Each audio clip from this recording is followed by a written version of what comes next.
Dios les bendiga a todos, hermanos. Es un privilegio el poder saludarles. Soy el pastor Cristian Ruiz y espero que este video que van a ver en mi canal de YouTube sea de gran bendición y edificación para sus vidas. Dios nos va a administrar a través de su hermosa palabra. Voy a usar el libro de Apocalipsis, capítulo 2, versículo del 1 al 7. Dice la escritura: escribe al ángel de la iglesia en Éfeso, el que tiene las 7 estrellas en su diestra, el que anda en medio de los 7 candeleros de oro, dice esto: yo conozco tus obras y tu arduo trabajo y paciencia, y que no puedes soportar a los malos, y que has probado a los que dicen ser apóstoles y no lo son, y los has hallado mentirosos, y has sufrido, y has tenido paciencia. Has trabajado arduamente por amor de mi nombre, y no has desmayado. Pero tengo contra ti que has dejado tu primer amor. Recuerda por tanto de dónde has caído, y arrepiéntete, y haz las primeras obras, pues si no, vendré pronto a ti, y quitaré tu candelero de su lugar, si no te hubieres arrepentido. Pero tienes esto, que aborreces las obras de las Nicolaitas, las cuales yo también aborrezco. El que tiene oído, oiga lo que el Espíritu dice a las iglesias. Al que venciere, le daré a comer del árbol de la vida, el cual está en medio del paraíso de Dios.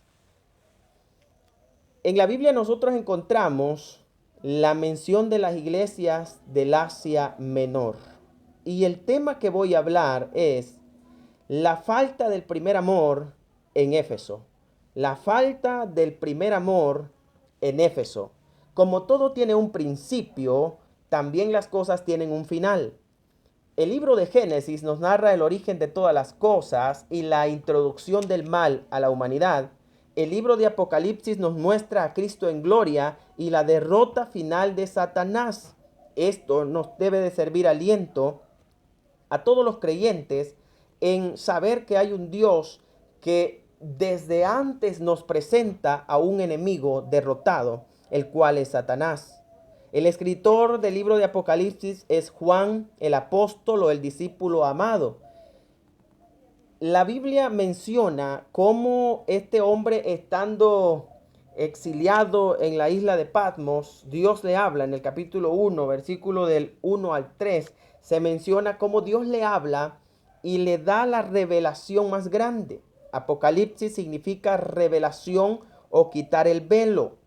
La persecución hacia la iglesia primitiva cobró la vida de los apóstoles, entre ellos Pedro y los demás que nosotros ya conocemos.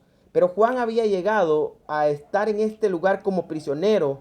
Ya Nerón había perseguido a la iglesia, pero se cree que el tiempo que Juan estaba en la isla fue enviado ahí por Domiciano, aproximadamente en el 81 al 96, que fue el periodo donde este hombre persiguió a los cristianos. Y Apocalipsis es escrito alrededor del año 95 después de Cristo. Alienta a los creyentes mostrando el futuro de gloria y advierte también el fin de los malos. Del capítulo 1, versículos 4 al 8, el Señor menciona las 7 iglesias del Asia Menor. Apocalipsis contiene carta y profecía, y aquí tenemos una carta directa a las iglesias del Asia Menor, las cuales eran Éfeso, Esmirna, Pérgamo, Sardis, Tiatira, Filadelfia y la Odisea. Pero este día quiero que concentremos la mirada en la iglesia de Éfeso. El pasado de gloria, un presente frío y un futuro de elección están claramente marcados de parte de Dios para la iglesia en Éfeso, y la perspectiva es tan clara, y eso es lo que vamos a estudiar en esta hora. Por ello, quiero que veamos los 3 estados de tiempo los que Dios vio en Éfeso. El primero, Dios ve su pasado. Del versículo 1 al 3, Dios ve el pasado de la iglesia de Éfeso. Y dice la escritura en el versículo 1, Dios decide ser específico. Escribe al ángel de la iglesia en Éfeso, el que tiene las 7 estrellas en su diestra, el que anda en medio de los 7 candeleros de oro, dice esto. Cuando dice ángel, se refiere al pastor que cuida el rebaño. Hebreos capítulo 13, versículo 17, manda a todos los creyentes a obedecer a los pastores. Son llamados por Dios Pablo dice, y aún nos constituyó apóstoles, profetas, evangelistas, pastores, maestros. Dios es el que llamó al pastor, el representante de la iglesia. Él es el que está al frente.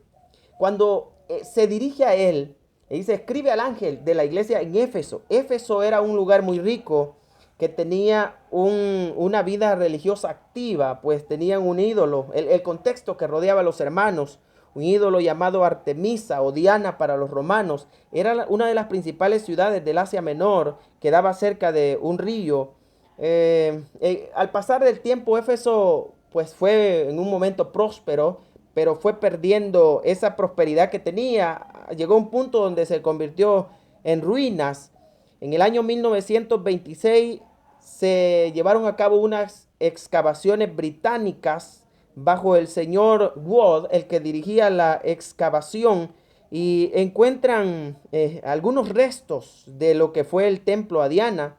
En el año 1926 descubren el gimnasio. En el año 1954 los hermanos descubren algunas ruinas, un teatro cerca de un monte con un auditorio de unos 150 metros de profundidad. El escenario de 7 metros, gradas y una capacidad para 24,000 personas.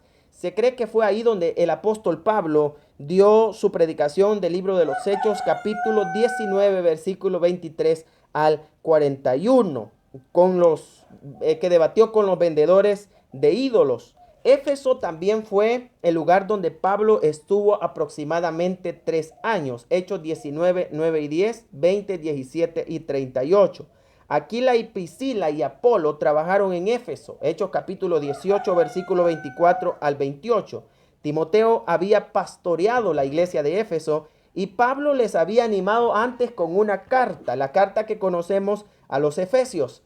Esta es el envío que Dios le hace específicamente a los hermanos en Éfeso.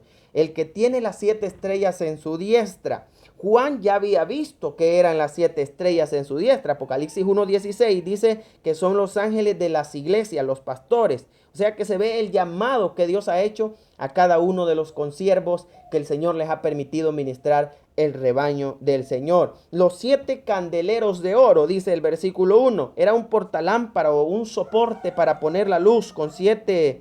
Era una capa con 7 tubos y 7 lámparas que debía tener aceite y arder toda la noche. Estas estuvieron en el templo de Zorobabel.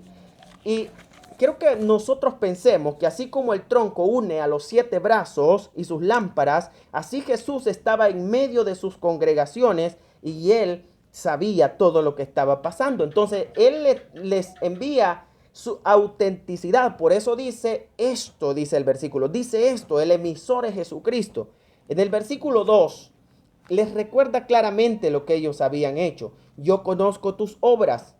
Es como que nosotros sacáramos una fotografía de todo lo que hemos hecho y lo tenemos ahí guardado. Ahí está cómo éramos antes. Le está diciendo a Éfeso cuando le escribe, yo conozco tus obras, la virtud amorosa con la cual ellos se habían esforzado.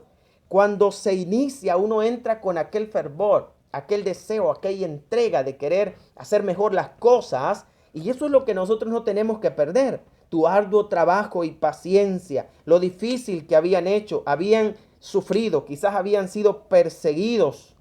Es cuando la persecución arreció a algunos de ellos, quizás habían visto cómo habían sufrido sus hermanos.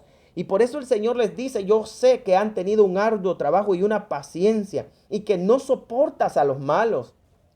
Esta iglesia estaba bien instruida, porque ya Timoteo los había pastoreado. Primera de Timoteo 3 del 1 al 7 menciona a los obispos, capítulo 3 del 8 al 13 los diáconos.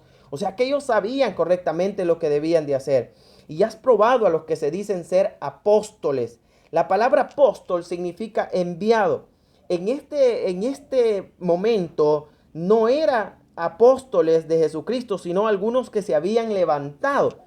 Ellos se autodenominaban apóstoles, pero la iglesia los probaba. O sea, has probado lo que dicen ser apóstoles. Nosotros sabemos que el Señor Jesús escogió a sus 12 apóstoles y el último apóstol como abortivo es el apóstol Pablo. Pablo es el último apóstol. Requisitos para el apostolado: conocer a Jesús personalmente, tener una unción tremenda y que en gran manera sean visibles los milagros. Pero la Biblia es clara en decir que terminó el apostolado con el apóstol Pablo. Y la iglesia en Éfeso tenía mucho cuidado con eso. Has probado a los que dicen ser apóstoles. No existía una nueva revelación o un superungido. Ellos tenían ese cuidado y por eso dice, y no lo son. Eran celosos en cuanto a lo doctrinal y los has hallado mentirosos. O sea, tenían una trayectoria muy acertada. Por eso en el versículo 3 dice, y has sufrido el dolor espiritual, el dolor físico, el dolor moral, perseguidos, quizás rechazados, pero habían pasado todo eso y habían tenido paciencia. La paciencia es saber esperar. Las desgracias les habían llegado, pero no habían caído. Quizás a nosotros nos va a llegar el problema, pero tenemos que saber mantenernos, no desistir a pesar de las adversidades. La paciencia nos hará cosechar todo todo aquel que sabe que va a tener su cosecha sabe esperar. Todo buen agricultor para recibirlo del campo espera la lluvia y todo el proceso. Ellos habían trabajado arduamente por amor de su nombre. Habían entendido quién los había llamado con entrega. Era por amor a Jesús. La seguridad en lo que se hacía era por Él. Y no desmayaste, dice el versículo 3. Cuando dice no desmayaste, no perdieron el valor, no desfallecieron. Su ánimo estaba firme, se habían mantenido de pie. Su bandera estaba en alto, pero algo había pasado. Y aquí tenemos lo segundo. Su presente. Algo pasó en Éfeso. Y Dios observa un problema en el versículo 4. Pero tengo contra ti. Es un reclamo. O sea, era Jesús el que les estaba enviando el señalamiento directo. Tengo contra ti que has dejado tu primer amor. Y aquí está el punto que mencionábamos. La falta del primer amor. El tema del mensaje. En el presente Dios los ve como fríos. Has dejado tu primer amor. La pasión por el Señor había menguado. Toda la trayectoria.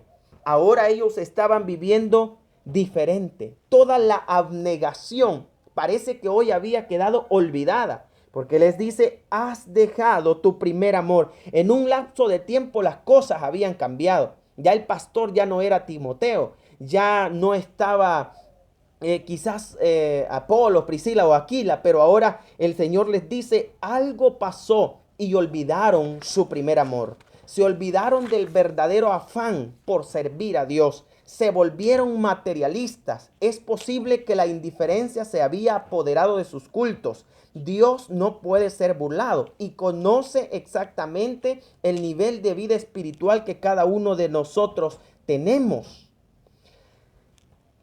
Cuando se entabla una relación matrimonial, se dice que el amor debe ser recíproco, correspondido. La pareja da y recibe, o sea, ambos. El amor de un padre hacia un hijo, el amor de un padre lo entrega todo. Ahora Dios nos ha dado todo a nosotros. El Señor Jesucristo murió en la cruz del Calvario. Pero ¿será que nosotros estamos correspondiendo a ese primer amor?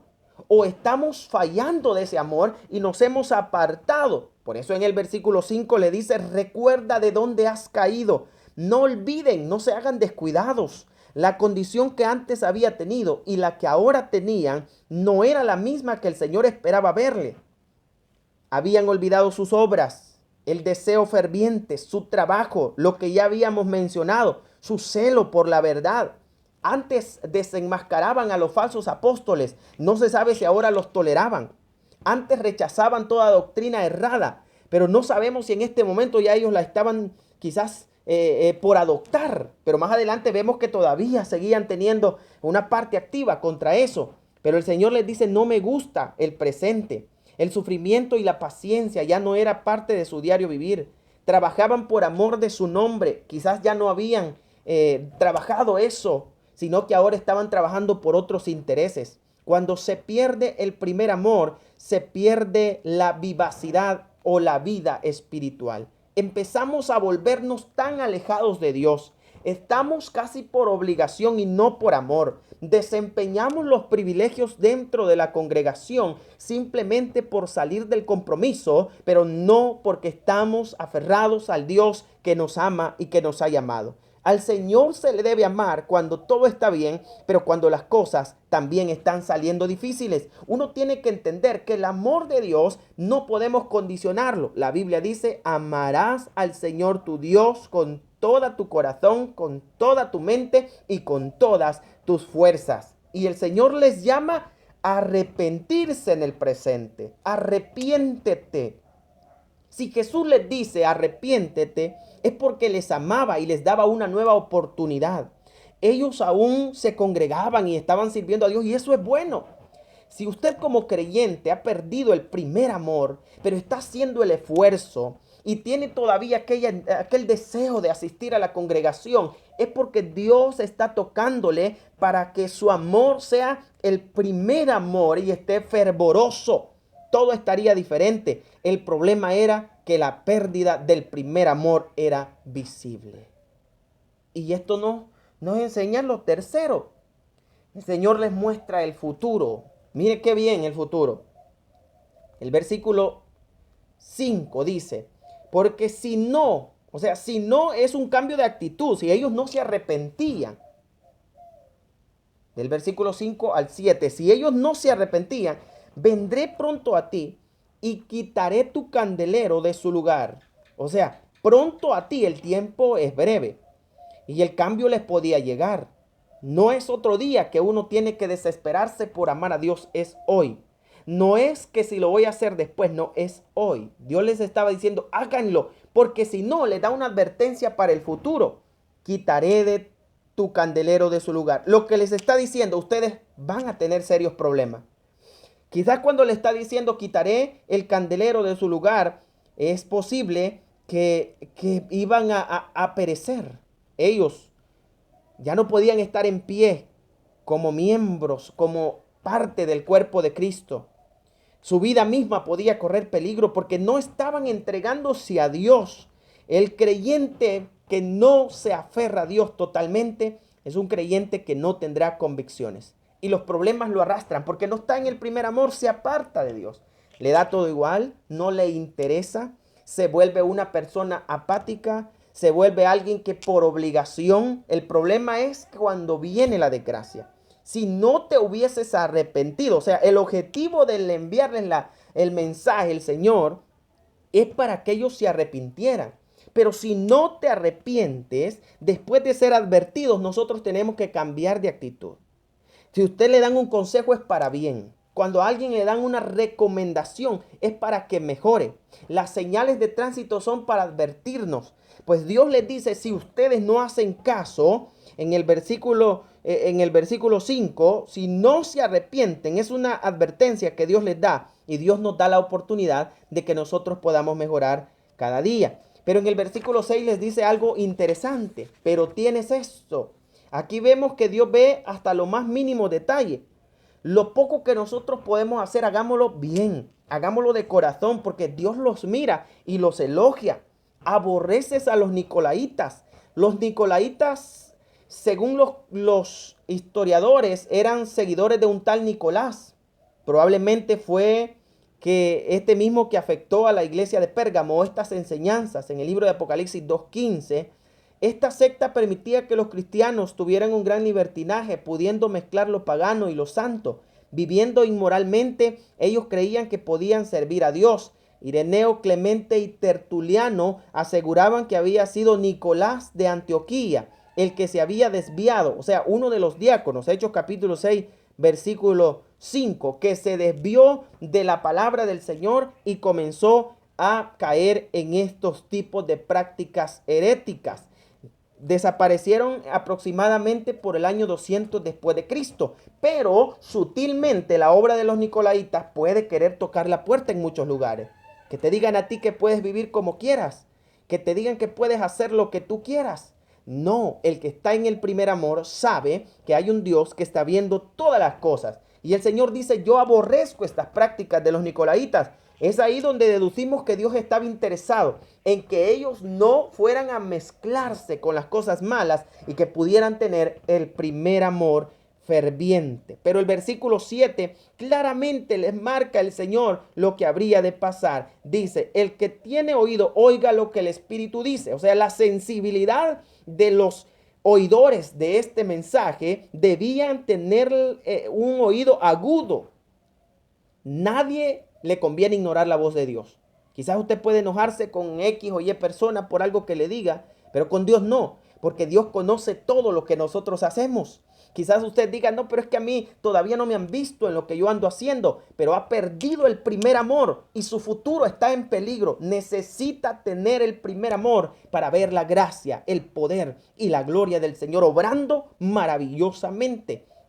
Al que venciere, o sea, se vuelve y les dice, están en una situación complicada, el primer amor se ha perdido, pero al que venciere, al que salga victorioso, el que se vuelva con el primer amor, el que se entregue, el que trabaje, el que tenga paciencia, el que ame a Dios y su palabra, el que sufra, el que pueda y esté dispuesto a aguantar el vituperio, este le daré a comer del árbol de la vida. Este árbol, según Génesis 2.9, estuvo en el huerto del Edén. Estará, según Apocalipsis 22.2, en la Nueva Jerusalén. Y según Apocalipsis 22.14, significa que ahí tendremos la eternidad. El que venciere, el que tenga el primer amor y esté entregado totalmente, este tendrá derecho a comer del árbol de la vida. Este árbol es para aquellos cristianos que desean estar con el Señor, porque hay mucha gente que ha perdido la importancia de estar con Dios. Pero aquel que entiende cuál es el primer amor, se sacrifica, se entrega. Jesús dijo, si alguno quiere venir en pos de mí, tome su cruz, niéguese a él mismo y sígame. Si queremos comer del árbol de la vida, necesitamos sacrificarnos a nosotros y recibir al Señor con todo ese amor, darle al Señor todo nuestro amor, corregir nuestra vida, porque Dios tiene un galardón preparado.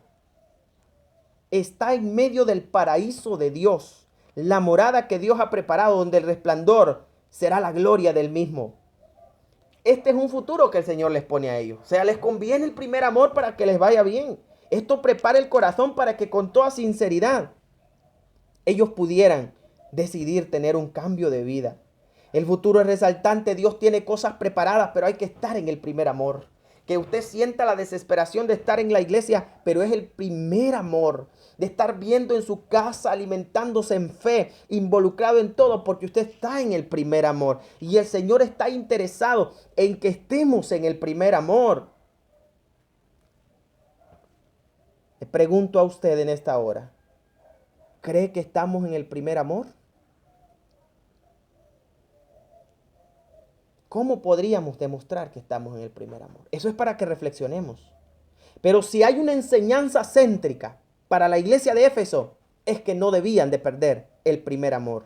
Si el primer amor está en nuestra vida, es necesario que nosotros estemos firmes avanzando. Observemos nuestro pasado, veamos nuestro presente y pensemos también en nuestro futuro. El Señor le vio a Éfeso el pasado, le mostró su presente y le habló de su futuro. Depende de nosotros qué tan sinceros seamos. Y si usted dice, en mi pasado yo trabajé constantemente, me entregué, pero hoy siento que he menguado, he dejado de buscar a Dios, no estoy en el primer amor, no estoy instruyéndome, llenándome de Dios, no estoy trabajando, no estoy dando fruto. Hoy es una buena oportunidad para que le diga al Señor, haz en mí algo glorioso. Y el futuro, hay un galardón preparado. Gracias, Señor, por tu palabra que hemos tenido. En el nombre de Jesús, ayúdanos a estar en el primer amor.